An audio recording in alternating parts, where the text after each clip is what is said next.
Pop quiz. What is this?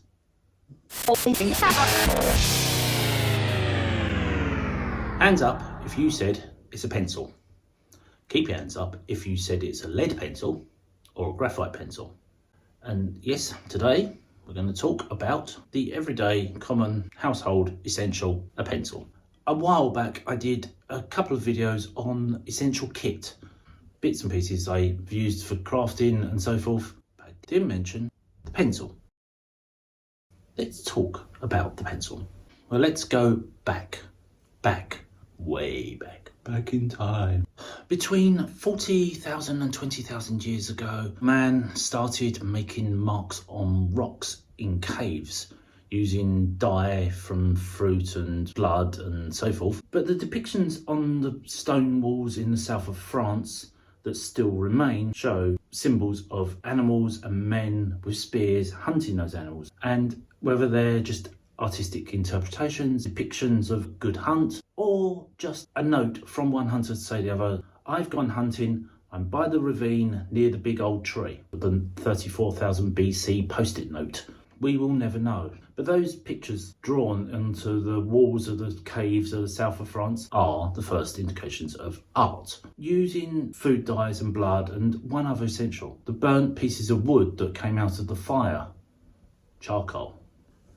Today charcoal looks like this, it's refined and well made. Back then it would probably just been a bit of burnt wood that came out of the fire and they snapped a bit off and used it to smear on the rocks. Today this is refined, made out of grapevine wood or willow tree, and willow tree being the more common. And it's put into fires, blocked in with clay and smoked but never caught on fire, and after many days it cools down and becomes this.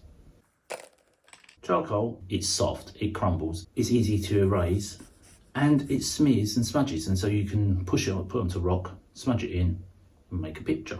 It's also the reason why many artists use it as the initial sketch, because you can sketch on quickly, work out what you want to do, smear bits out, redraw, go over, make it darker and darker, keep going. The modern version of this can also come in a jacket of pressed paper or wood, where you can peel off or cut back and have it so you can draw without even getting your fingers dirty. And that's where the origins of the graphite pencil came.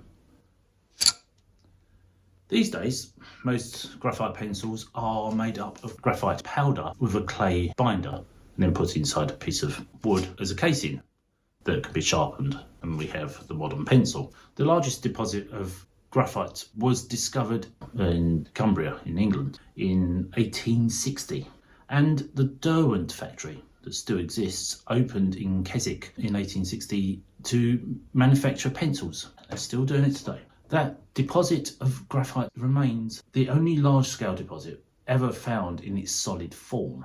The substance was thought to be a form of lead, and that's why we call these lead pencils.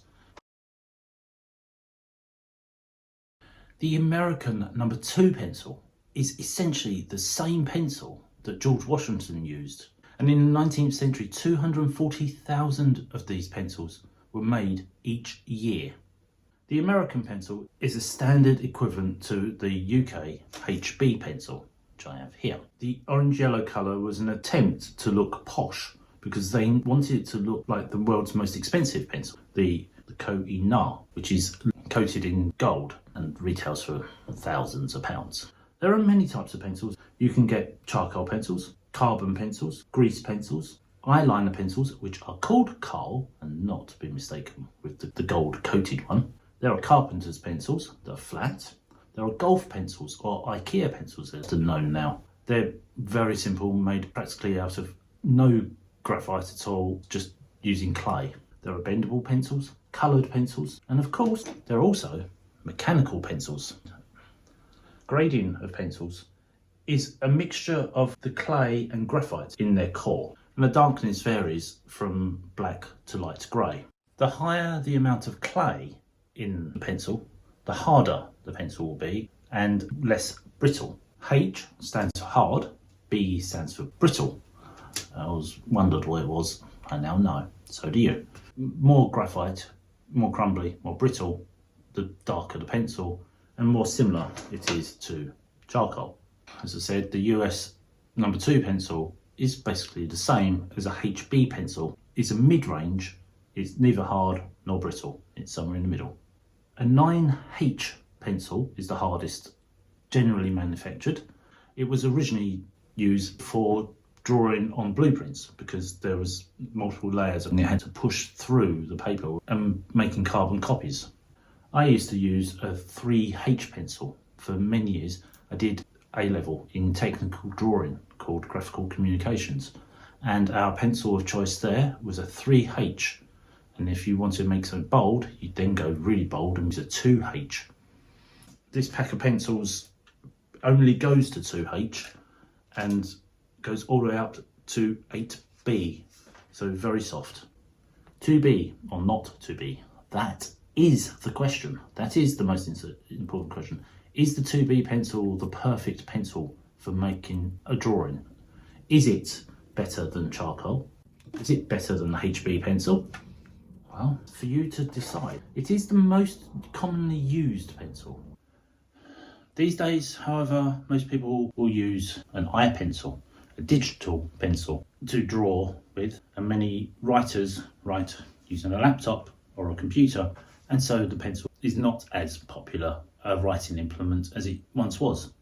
But there were many people who had very specific preferences. Thomas Edison had his pencil specially made by the Eagle Pencil Company. Each pencil was 3 inches long, only like that long, thicker than the standard pencil, and had softer graphite than was normally available. So like a 6B or something like that. Vincent van Gogh only used Faber pencils as they were superior to carpenter's pencils, which meant they were still cheap. Johnny Carson played with a pencil at his desk on The Tonight Show for many years, but they were special. They weren't really pencils. They had a rubber or an eraser at either end so that he never had any accidents. Roald Dahl only used pencils with yellow casings. He had 6 of them lined up on the side of his desk, and he would use one until it went blunt, then put it over, and then use the next one. And only when all 6 were blunt would he then resharpen them. And they'd only get down to a certain length, and then he'd replace them. The eraser on the tip end of the pencil was first invented by a man called Hyman Lipman, but it was Joseph Rockendorfer, another great name. Joseph Rockendorfer had the first patent for the eraser on the top of a pencil, but his attempt at getting the patent was nullified by Faber, as in Faber-Castell, the pencil manufacturer, and it was thrown out by the Supreme Court in favour of Faber. You've never heard of Joseph Rockendorfer, but you've heard of Faber-Castell.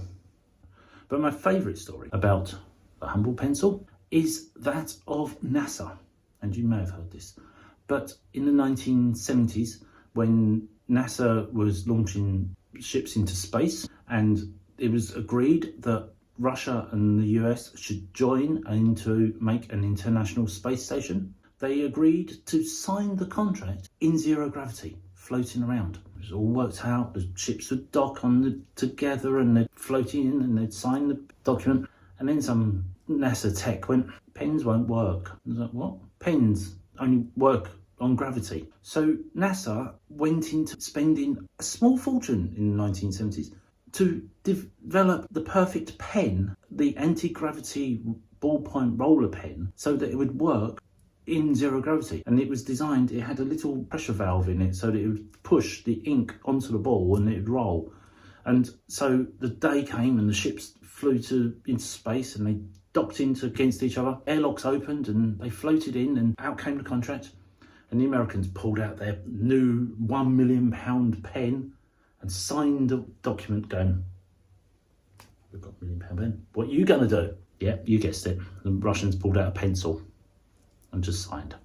And all the Americans just stood there and went, why didn't we think of that? But there you have it.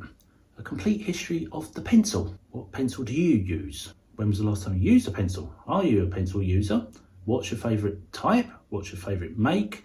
Do you have a preference, or do you just pick up whatever's available? Are you a carpenter? Do you use carpenter's pencils? Do you have a junk drawer full up with IKEA pencils? Let me know in the comments below.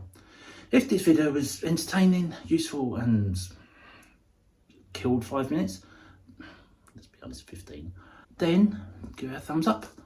If you want to see more random content about the history of art supplies and essential kit every now and then, as well as making models, painting pictures, rarely taking photos, but the history of my photos, diamond arts, anything, everything and anything I can come up with that will make something creative, then you should hit subscribe down there and come back next time for something completely different. So until then, bye.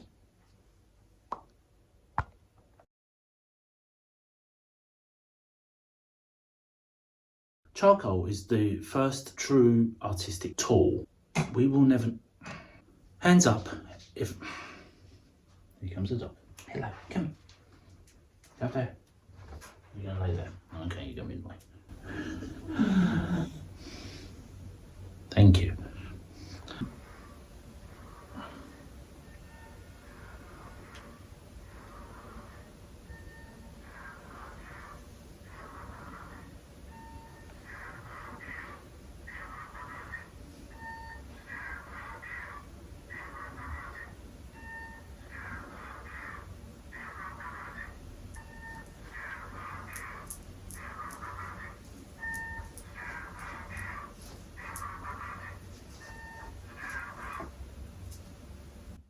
Rolled dough, well, that's a name. Now that's an impressive name. Hyman Lipman, and the over-engineer. Just notice where this is from. This is the photo shoot I did when I was a makeup artist, and I was there to make people look like they lived in a nuclear bunker.